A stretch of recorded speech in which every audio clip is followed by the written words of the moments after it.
வணக்கம் ஃப்ரெண்ட்ஸ், வாங்க இன்றைக்கி நம்ம வீடியோவில் சங்கரா மீன் வறுவல் ரொம்ப டேஸ்டியாக எப்படி பண்ணுறதுன்னு பார்க்கலாம். இந்த மீன் ரொம்ப ரொம்பவே சூப்பராக இருக்கும். முள் வந்து இதில் கம்மியாக தான் இருக்கும், அதனால் நம்ம அந்த குழந்தைங்களுக்கும் தைரியமாக கொடுக்கலாம். இப்போ இது எப்படி பண்ணுறதுன்னு பார்க்கலாம்.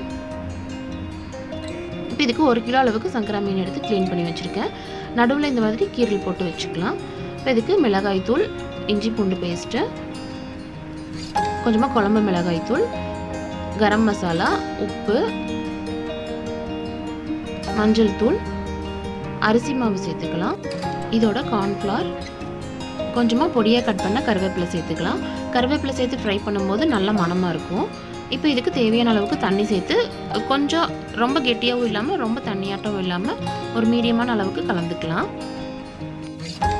இந்த அளவுக்கு நல்லா கலந்துக்கலாம். இப்போ வந்து உப்பு காரம் சரி பார்த்துக்கலாம். உப்பு காரம் வந்து நம்ம அளவை விட கொஞ்சம் அதிகமாகவே இருக்க மாதிரி எடுத்துக்கலாம்.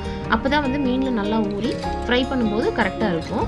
இப்போ இதில் 1 ஸ்பூன் அளவுக்கு தேங்காய் எண்ணெய் சேர்த்துக்கலாம். தேங்காய் எண்ணெய்க்கு பதிலாக 1 ஸ்பூன் சன்ஃப்ளவர் ஆயில் இல்லைன்னா கடலை எண்ணெய் கூட சேர்த்துக்கலாம். தேங்காய் எண்ணெய் சேர்க்கும் போது ஃப்ளேவர் ரொம்பவே சூப்பராக இருக்கும் வறுக்கும்போது. எண்ணெய் சேர்க்குறது மீனில் வந்து மசாலா நல்லா கோட்டாகி வர்றதுக்காக தான். இப்போ இந்த அளவுக்கு நல்லா ஃபுல்லாக மீனில் எல்லா பக்கமும் மசாலா படுற மாதிரி நல்லா கலந்து வச்சிடலாம். தனித்தனியாக வைக்க வேண்டாம், எல்லா மீனையும் கலந்து அதே பாத்திரத்தில் அப்படியே மேலே மேலே அடுக்கி வச்சிடலாம். அப்போ வந்து மசாலாவும் வேஸ்ட் ஆகாது, டேஸ்ட்டும் மீனில் நல்லா இறங்கி வரும். இப்போ பாருங்கள், எல்லா மீன்லேயும் கலந்து வச்சாச்சு.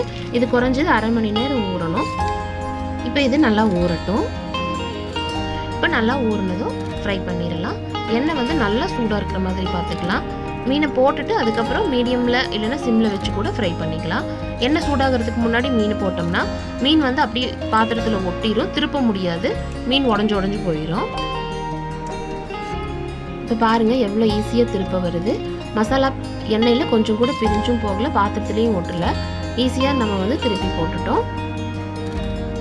டேஸ்ட் ரொம்பவே சூப்பராக இருக்கும். அவ்வளோதான், ரெடி ஆகிடுச்சு. இப்போ இதை வந்து நம்ம சர்வ் பண்ணிடலாம். இப்போ இதோட கொஞ்சமாக பொடியாக கட் பண்ண வெங்காயம், லெமன் வச்சு சர்வ் பண்ணிடலாம்.